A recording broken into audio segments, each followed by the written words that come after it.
Cümleten selamun aleyküm hanımlar. Divapatik YouTube kanalıma hepiniz hoş geldiniz. Bugün birlikte iki şiş dikişsiz patik yapacağız. Ben patiğimde koyu yeşil ve koyu krem olmak üzere iki tane normal patiklik ip kullandım.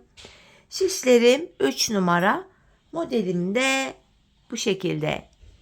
Çok güzel, çok kolay, çok şık bir model oldu hanımlar. Patiğimizin kenarları bu şekil. Tabanımız, topuğumuz, modelimizin hiçbir yerinde dikişimiz yok. Bu patik benim elimin ölçülerine göre 37-38 numara ayaklar için uyumlu oldu. Daha büyük ya da daha küçük yapmak isteyenler olabilir. Daha büyük yapmak isteyenler yanlarda haroşalarımız var. Buraya birkaç sıra haroşa fazla yapabilir.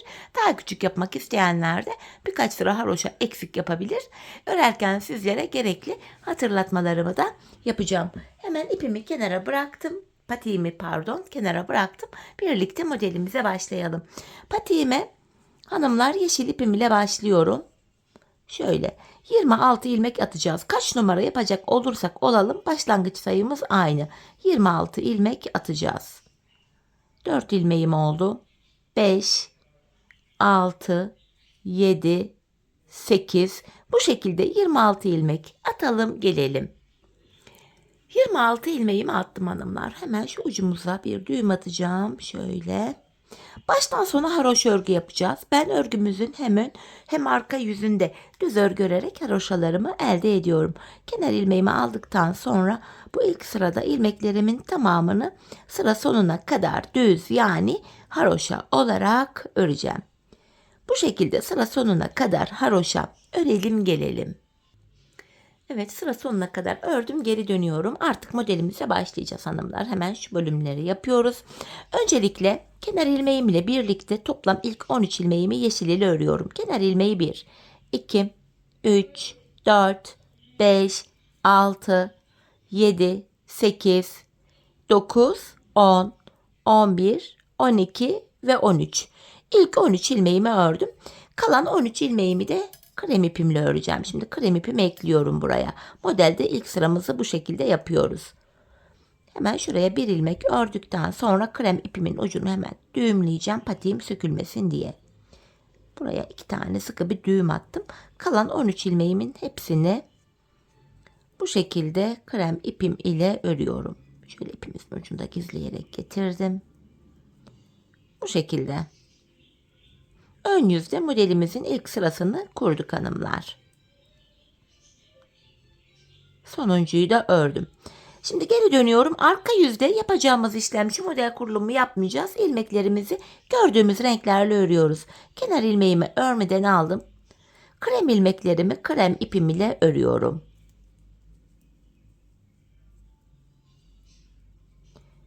Evet, şimdi yeşillere geldik. Arka yüzde renk geçişi yaparken ipimi arkada bıraktım. Şöyle bakın, çaprazlamasına kremin altından geçirerek yeşilimi aldım. Yeşil ilmeklerimi de yeşil ipim ile örüyorum. Modelde ilk sıramızı bu şekilde yapmış olduk.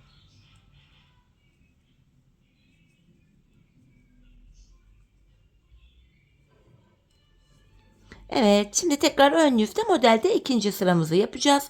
Modelimiz hanımlar birer ilmek sola doğru kayacak. Yani ilk sırada 13 tane yeşil örmüştük. Bu sıramızda 14 tane yeşil öreceğim. Kenar ilmeğim ile birlikte toplam 14 yeşil. Şu kenar ilmeğim 1, 2, yani saymaya da gerek yok. Toplam yeşil ilmek sayımız 13'tü. 13 yeşilimi öreceğim öncelikle. Ve bir ilmekte kremi yine yeşil ile örüyorum. Burada 14 yeşil oldu. Şimdi şöyle yine çaprazlamasına yeşil kremimi aldım. Kalan 12 ilmeğimi de krem ile örüyorum. Model bir ilmek sola kaymış oldu. 14 yeşil ve 12 krem oldu. Modelde ikinci sıramızı da bu şekilde yapmış olduk. Böyle. Şimdi geri dönüyorum. Arka yüzde yine hanımlar model kurulumu yapmayacağım.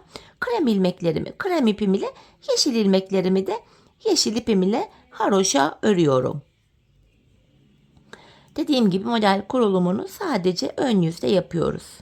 Şöyle bakın, yine kremi arkada bıraktım. Kremin altından şöyle çaprazlamasına yeşilimi aldım. Buna dikkat edelim. Model geçişlerinde delik görüntü oluşmasın. Kalan 14 ilmeğimi de yeşil ipim ile örüyorum. Modelin ikinci sırasını da tamamlamış olduk. Ön yüzde ve arka yüzde ilmekleri örünce bir sıra model yapmış oluyoruz çünkü. Şimdi geri döndük. Ön yüzde modelde üçüncü sıramızı yapacağız. Bu defa hanımlar 15 ilmek yeşil öreceğim. Bir ilmek daha model sola kayacak. Öncelikle burada 14 yeşilim vardı. 14 yeşilimi örüyorum. Bu şekilde. Hemen buradaki bir kremi de yeşil ile ördüm. 15 yeşilimiz oldu. Şimdi krem ipimi alıyorum. Burada 4, 8, 11 tane krem kalıyor. 11 kalan 11 ilmeği de krem ile örüyoruz. Modelimizin 3. sırası da bu şekilde. Birer ilmek sola doğru kayarak model gidiyor bu şekilde. Şimdi geri döndüm. Arka yüzdeyim. Hanımlar arka yüzde yine yapacağım işlem aynı. Krem ilmeklerimi krem ipim ile, yeşil ilmeklerimi de yeşil ipim ile haroşa örüyorum. Bu şekilde. Kremlerimi ördüm. Bakın yine renk geçişimi yapıyorum. Kalan ilmeklerimi de yeşil ipim ile haroşa olarak örüyorum. Böylece modelimizin 3. sırasını da tamamlamış olduk hanımlar. Sonuncuyu da ördüm. Şimdi geri döndük. Ön yüzde modelde 4. ve sonuncu sıramızı yapacağız. Her 4 sırada bir model yenilenecek. Bu sıramızda 16 ilmek yeşil öreceğim. Yani model bir ilmek daha sola kayacak. Sayarak gidelim. Kenar ilmeği 1, 2, 3, 4, 5, 6, 7, 8, 9, 10, 11, 12, 13, 14, 15, 16 tane yeşil ördüm. Kremimi alıyorum ve kalan 10 ilmeğimi de krem ipim ile örüyorum. Modelimizin 4. yani sonuncu sırası da böyleydi. Sonuncu ilmeğimi de örüyorum. Tekrar geri döndüm. Arka yüzdeyim hanımlar. Arka yüzde kenar ilmeğimi aldıktan sonra tekrar ilmeklerimi gördüğüm renklerle haroşa örüyorum. Kremlerimi ördüm. Kremimi arkada bıraktım. Çaprazlamasına yeşilimi yine aldım elime. Yeşil ilmeklerimin tamamını da yeşil ipim ile örüyorum. Evet. Her 4 diş haroşada bir modelin yönü değişiyor. Bu şekilde. Sonuncuyu da ördüm. Hatta bu defa sonuncu ilmeği hanımlar bakın açıyorum, örmeden alıyoruz. Çünkü ön yüzde renk geçişi yapacağım.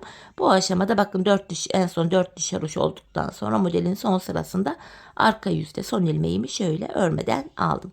Bakın şöyle ilk modelimizi burada tamamlamış olduk hanımlar. Model bitti. Bakın her 4 diş haroşada bir renk değiştirerek, modelin yönü değişerek patiğimize devam edeceğiz. Şimdi ikinci modelimizi kuracağız. Şimdi ikinci modelde hanımlar yeşil ilmeklerimi krem ile, krem ilmeklerimi de yeşil ile öreceğim. Şimdi şuradaki krem ipimin biraz arkada, bakın krem ipimi genişçe tuttum. Bakın bol bıraktım çünkü ipi gizleyerek getireceğiz. Buradaki yeşil ilmeklerimi krem ipim ile örüyorum. İlk ilmeğimi de örerek başladım. Renk geçişi olduğu için. Bakın krem ip arkada uzun uzun kalmasın diye şöyle kremin bir altından bir üstünden girerek ilmeklerimizi örüyoruz. Yeşil ipte kremleri de yeşil ile öreceğiz. Yeşil ip de burada kalmasın diye şöyle kremin üstünden atlatarak yeşili de yaklaştırıyorum. Bakın hem şöyle kremin arkadaki ipin altından girerek örüyorum. Hem de şöyle yeşili atlatarak yeşil ipimi yaklaştırıyorum. Yine şöyle kremin altından giriyorum. Tekrar yeşili de şöyle atlatarak yaklaştırıyorum. Bu şekilde krem ip arkada uzun uzadıya kalmıyor. Yeşil ipi de yaklaştırmış oluyoruz. Çünkü burada kalan ilmeklerimizi de yine yeşil ipimiz ile öreceğiz, kalan krem ilmeklerimizi. Bu şekilde bakın. Yeşil ilmeklerimi krem ipimle ördüm. Krem ilmeklerime geldim. Şöyle yeşilimi alıyorum. Kalan ilmeklerimi de yeşil ipim ile örüyorum. Böylece ikinci modelimizin ilk sırasını yapmış olduk hanımlar. Şöyle. Yeşiller krem, kremler de yeşil ile örüldü. Şimdi arka yüzde yeşilleri yeşil, kremleri de krem ile örüp ön yüzde buluşalım. Evet, arka yüzde ilmeklerimi ördüm. Şimdi tekrar geri döndüm. Ön yüzdeyiz. Modelde ikinci sıramızı yapacağız. Bu defa modelimiz hanımlar bakın sağa doğru kayacak. Burada en son 16 tane kremimiz vardı. Bu defa 15 krem öreceğiz. Model bu defa sağa doğru kayacak. Krem ilmekler azalırken sol taraftaki yeşil ilmekler birer birer artacak. Burada ilmeklerimi örüyorum. 15 ilmek. Bakın 5 oldu. 6, 7, 8, 9, 10, 11, 12, 13, 14, 15. Şöyle çaprazlamasına bakın. Yeşilimi aldım elime. Kalan 11 ilmeğimi de yeşil ile örüyorum. Model bir ilmek böylece sağa doğru kaydı. Modelin birinde ilmekler birer ilmek sola doğru kayarken bir diğerinde sağa doğru kayacak. Şimdi geri döneceğiz, yine arka yüzde ilmeklerimizi gördüğümüz renklerle örelim gelelim. Evet, arka yüzde ilmeklerimi ördüm. Tekrar ön yüzde modelde 3. sıramızı yapacağız.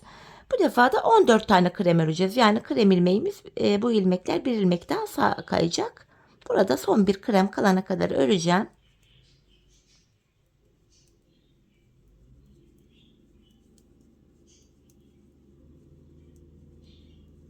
Bakın burada bir krem kaldı. Şimdi yeşilimi çaprazlamasına alıyorum.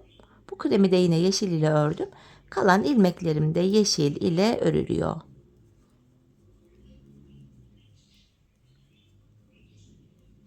Yani 14 krem, 12 de yeşil örmüş olduk. Arka yüzde ilmeklerimizi örelim gelelim. Evet hanımlar, tekrar ön yüzdeyiz. Bakın burada 3 diş haroşa oldu. Yeşil ve krem. Şimdi dördüncü, sonuncu sıramız olacak. Çünkü her 4 diş haroşada bir diğer modele geçiyorduk. Bu defa 13 tane krem örüyorum. 3, 4, 5, 6, 7, 8, 9, 10, 11, 12 ve 13. Yine çaprazlamasına renk değiştirdim. Yeşilimi aldım. Kalan ilmeklerimi de yeşil ipim ile örüyorum. 13 krem, 13 yeşil ilmek örmüş olduk sonuncu sıramızda. Yine arka yüzde ilmeklerimizi örelim gelelim. Evet hanımlar, arka yüzde ilmeklerimi ördüm geldim. Şimdi bir diğer modele başlayacağız. Bir diğer model ilk modeliyle aynı şekilde olacak hanımlar. Bu defa bakın şu yeşilimi alıyorum. İlk modeli nasıl yaptıysak aynı şekil yapacağız. Şöyle yeşil ipimi biraz bol bırakarak aldım. Kafanız karışmasın diye göstereceğim size. İlk 13 ilmeğimi, yani krem ilmeklerimi yeşil ile örüyorum. Bu defa şöyle yeşili gizleyerek götürüyorum arkadan. Şöyle bu yeşil ipin bir altından bir üstünden gireceğim. Krem ipimi de şöyle yeşilin üstünden atlatarak, yaklaştırarak götürüyorum.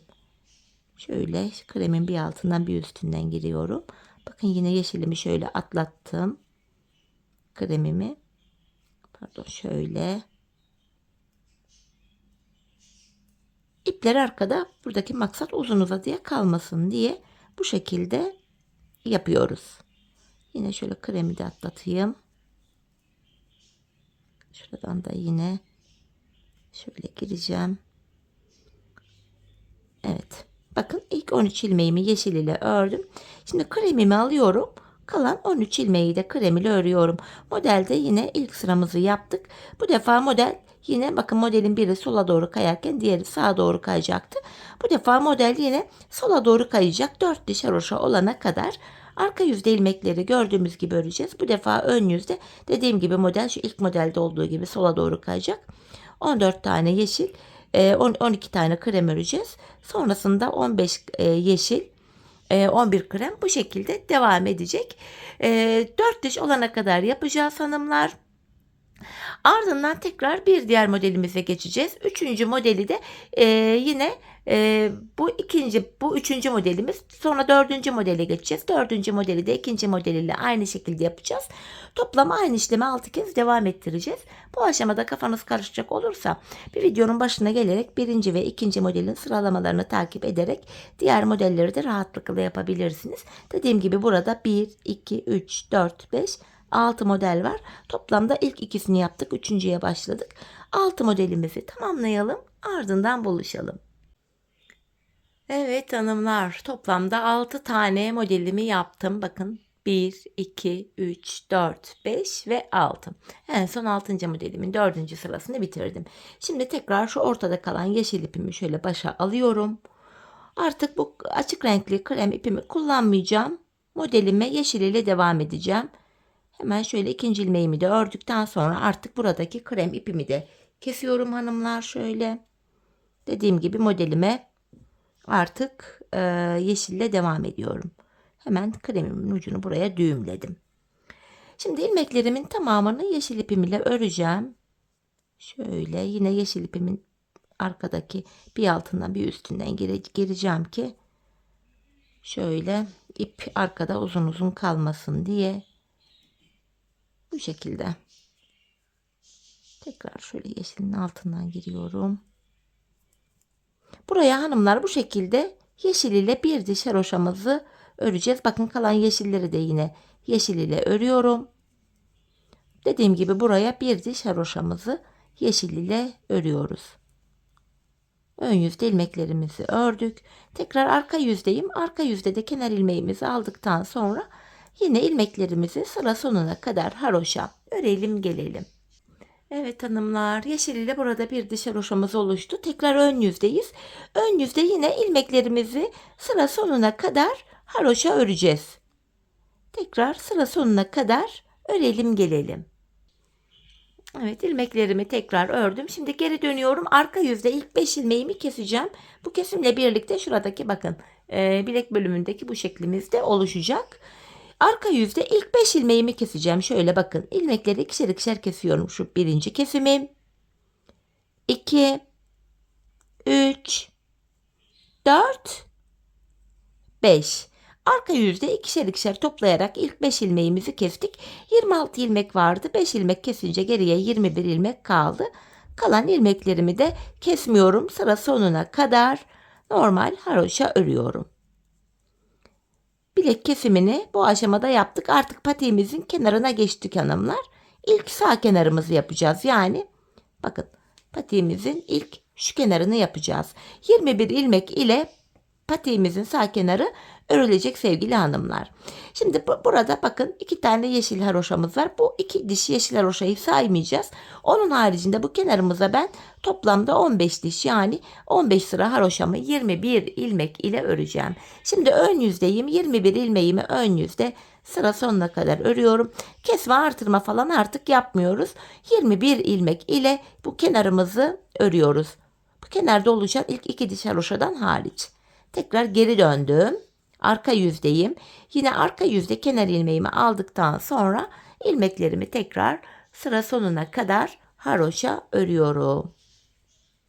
Böylece 21 ilmek ile buraya bir diş haroşamızı örmüş olduk hanımlar. Dediğim gibi şuradaki ilk 2 dişi saymıyoruz. 21 ilmek ile buraya bir diş haroşamızı örmüş olduk. Burada hanımlar bir diş haroşa oldu. Ben bu kenara toplamda 15 diş yani 15 sıra haroşa yaptım. Daha büyük yapmak isteyenler kenara 18 diş 18 sıra haroşa örebilirler. 39-40 yapanlar. Daha küçük yapacağım 35-36 numara diyenler varsa da 13 diş yani 13 sıra haroşa olarak burayı örebilirler. Şimdi ben buraya 15 sıra haroşamı tamamlayıp geliyorum. Evet hanımlar, patiğimin bu sağ kenarına ördüm geldim. 15 sıra haroşamı yaptım buraya. Şimdi ön yüzdeyim. Sağ kenarımı tamamladım. İlmeklerimi ikişer ikişer toplayarak sağ kenarımı kapatacağım. Burada biraz gevşek bir kesim yapalım hanımlar. Çünkü patiğimizin topuk bölümünü örerken bu kesim yaptığımız kenar ilmek yerlerinden ilmekler çıkartacağız. İlmekleri rahat çıkartabilmek için gevşek bir kesim yapmamızda fayda var. Bu şekilde ilmeklerimi sırasıyla kesiyorum.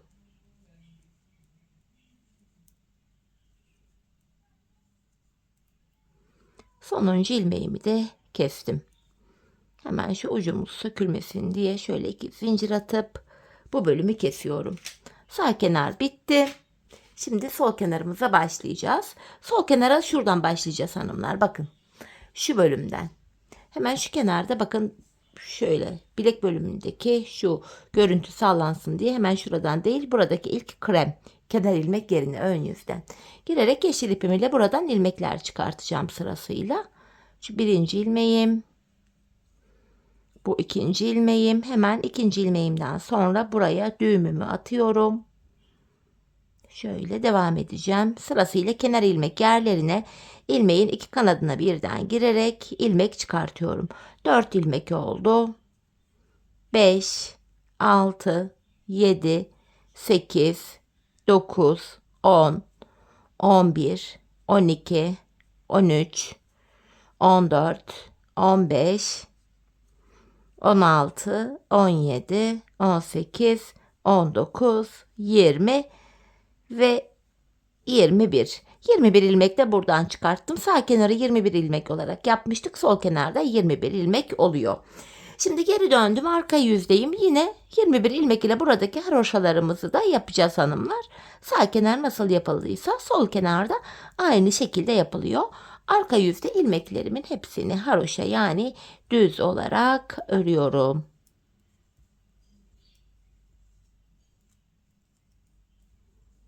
Sonuncu ilmeğimi de ördüm. Şimdi geri dönüyorum yine. Bakın burada bir diş haroşamız oluştu.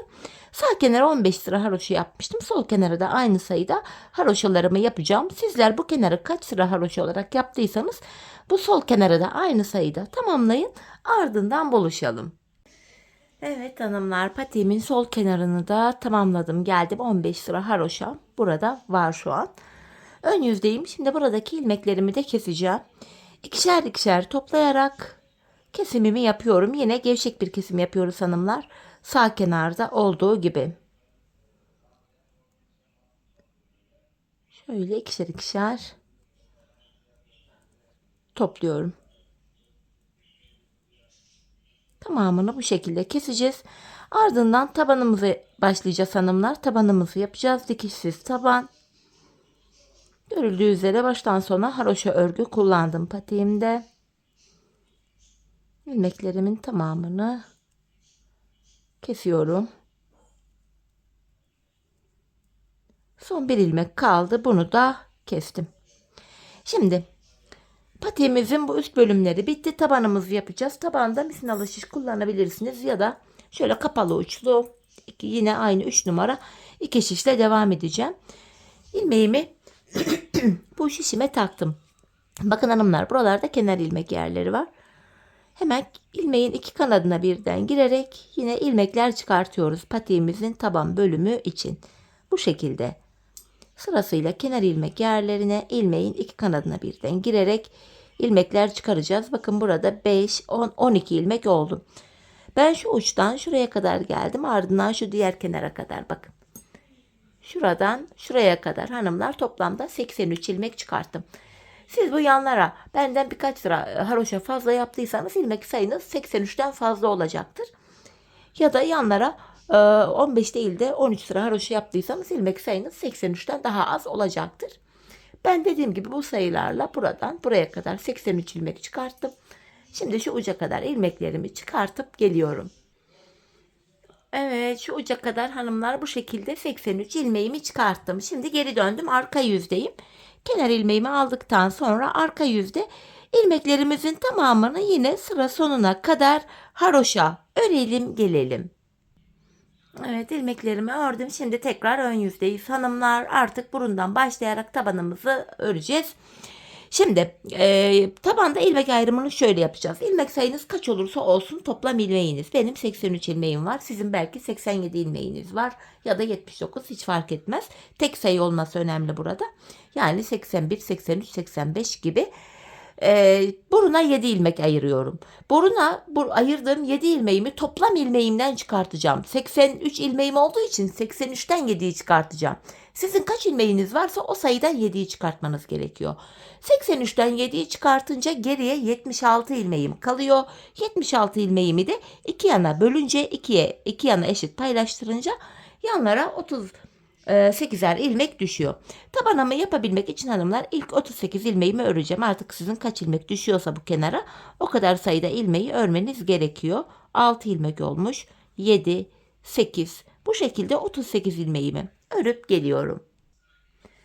38 ilmeğimi ördüm hanımlar. Patiğimizin burun kısmı için 7 ilmek daha öreceğim. 1, 2, 3, 4, 5, 6, 7. Saydığımdan da şu sol tarafta da 38 ilmeğim kalıyor. 7 ilmekten sonra geri dönüyorum. Bu taban bölümde ipimiz hep karşı tarafta olacak ve ilk ilmeği örmeden alacağız. Şu ikinci ilmeğim, haroşaya devam ediyorum. 3, 4, 5, 6, 7. Buruna ayırdığım 7 ilmeğimi ördüm. Tekrar geri dönüyorum. Buraya 7 ilmek ile bir diş haroşa yapmış olduk. Hanımlar, tabanım 11 ilmek olacak. 11 ilmek olana kadar da her sırada yanlardan birer ilmek örerek ortaya ekleyeceğim. Yine ipim karşıda, ilk ilmeğimi örmeden aldım. Öncelikle 7 ilmeğimi örüyorum. 4, 5, 6 ve 7. Hemen kenardan bir ilmek örerek ortaya ekledim. Ortada 8 ilmeğim oldu. Şimdi tekrar geri dönüyorum. İpim karşıda, ilk ilmeğimi örmeden aldım. 8 ilmeğimi öreceğim. 3, 4, 5, 6, 7, 8. Bir ilmek de kenardan örerek ortaya ekledim. 9 oldu. Geri dönüyorum. İp karşıda, ilk ilmeğimi örmeden aldım. 9 ilmeğimi öreceğim. 3, 4, 5, 6, 7, 8, 9. Bir ilmek de kenardan örerek ortaya ekledim. 10. Geri dönüyorum. Yine ipim karşıda, ilk ilmeğimi örmeden aldım. 10 ilmeğimi öreceğim. 4, 5, 6, 7, 8, 9, 10. Bir ilmek de kenardan örerek ortaya ekledim. 11 ilmeğim oldu. Artık 11 ilmek ile kesimler başlayacak. 10 ilmeğimizi öreceğiz hanımlar. 11. ilmekte kesimimizi yapacağız. Yine ip karşıda, ilk ilmeğimi örmeden alıyorum. İkinci ilmeğim 3, 4, 5, 6, 7, 8, 9, 10 ilmeğimi ördüm. 11. ilmekte yandan da bir ilmek alıp ikisini kesiyorum. 10 ilmek ördük, 11'de kesim yaptık. Kesimden sonra geri dönüyorum. Yine ipim karşıda, ilk ilmeğimi örmeden aldım. Tekrar 11 ilmeğimi örüyorum. 4, 5, 6, 7, 8, 9, 10. 10 ilmek ördüm. 11. de bakın yandan da bir ilmek alıp kesimimi yapıyorum. Tekrar geri dönüyorum. Kesimlerden sonra geri dönüyoruz. İpimiz karşıda, ilk ilmeği örmeden alıyorum. 10 ilmek öreceğim. 5, 6, 7, 8, 9, 10. 11. ilmekte kesimimi yapıyorum. Tekrar geri döndüm. Aynı işlemi yapacağım. İpim karşıda, ilk ilmeğimi aldım. 10 ilmek örüyorum. 3, 4, 5, 6, 7, 8, 9, 10. 11. ilmekte kesimimi yapıyorum. Geri döneceğiz. Yapacağımız işlem bu. 10 ilmek örüp 11. de kesimimizi yapacağız. Biz bu kesme işlemine sağ ve sol şişteki ilmekler bitene kadar devam edeceğiz. Şimdi hep birlikte tabanımızı örelim, ardından buluşalım.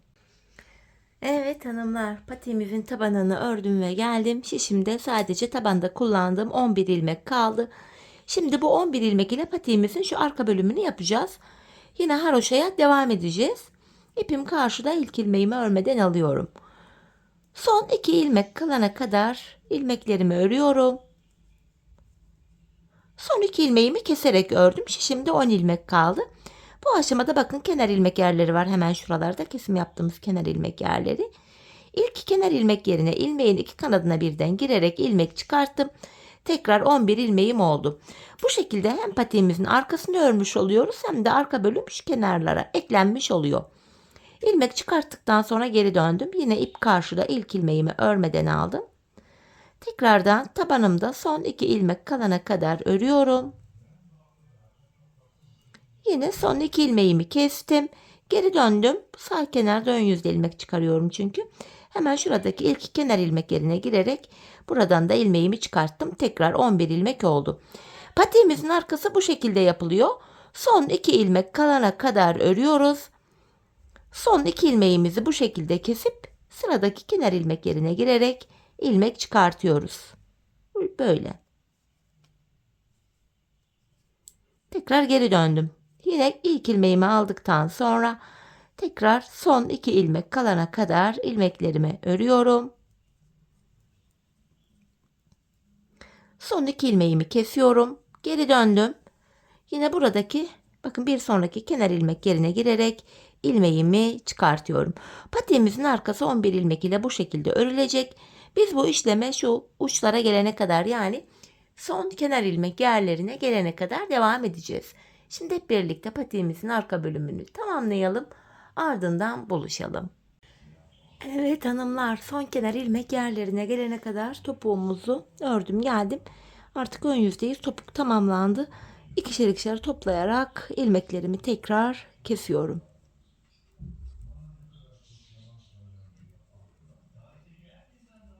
Patiğimizin örgü bölümünü de bu şekilde tamamladık. Sonuncu ilmeğimi de tekrar kestim. Hemen tığım ile şöyle burada tümsek görüntü oluşmasın diye dibine batarak burayı şöyle düzleyip bir tane zincir çektim. Patiğimizin bu boğaz kısmı sıkı, sert, sağlam olsun diye kenar tığlaması yapacağız hanımlar. Tek sıradan oluşan bir kenar tığlaması. İpimi tığıma doluyorum. Hemen öndeki kenar ilmek yerine batıp ilmek çıkartıp tığımdaki 3 ilmeği topluyorum. Şu ucumuzdan kalan ip vardı şu kenarı yaparken, bunu da tığlama yaparken araya kaybedeceğim. Kaynak yapacağım. Bakın ipimi tığıma doladım. Şöyle sıradaki kenar ilmek yerine girerek ilmek çıkartıp tığımdaki 3 ilmeği böyle topluyorum. Bunu çok sıkarak yapmayalım. Eğer çok sıkarak yaparsak patik boğazı dar olur, ayak zor girer. Bu nedenle biraz gevşek yapalım hanımlar. Biraz gevşek, esnek yapmamızda fayda var. Şöyle. Patiğimizin çevresini bu şekilde dolanıyoruz. Bakın şöyle. Bu şekilde şu ilk başladığımız yere kadar kenar tığlamamızı tamamlayalım gelelim. Evet hanımlar, patiğimin çevresini dolandım geldim. Kenar tığlamamı tamamladım. En son şuraya da 2 zincir çekip ipimi kesiyorum. Hemen ipimizin ucunu gizleyeceğim. Patiğimizi böylece tamamlamış olduk. Tekrar zincir tekniğiyle arkaya şöyle ucumuzu düğümlüyorum. İpimin ucunu yine şöyle gizliyorum. Evet. Bakın hanımlar, patiğimiz şöyle. Haroşa örgü olduğu için bakın esnekliğini göstereceğim. Şöyle. Esnek, ayağı saran bir model oldu. Ayağı oturuyor, çıkmıyor ayaktan. Hemen manken ayağıma da giydireceğim. Birlikte modelimizin ayaktaki duruşuna da bakalım. Çok kolay, çok şık, güzel, hoş bir model oldu hanımlar. Ben çok beğenerek, çok severek yaptım. Umarım sizler de benimle birlikte patiğinizi beğenerek, severek yaparsınız. Yapacak olanlara da şimdiden kolay gelsin diyorum. Evet, patiğimizin şöyle ayaktaki duruşu da bu. Bakın kenarlarımız, tabanımız, topuğumuz dikişsiz olduğu için çok rahat bir kullanımı var. Ayağı rahatsız etmiyor. Patiğimiz şöyle. Evet hanımlar, yine birlikte güzel bir modelin daha sonuna geldik. Umarım sizlere faydalı, hoş bir video olmuştur. Yeni modellerde, yeni videolarda buluşmak dileğiyle. Şimdilik hoşça kalın, sağlıcakla kalın.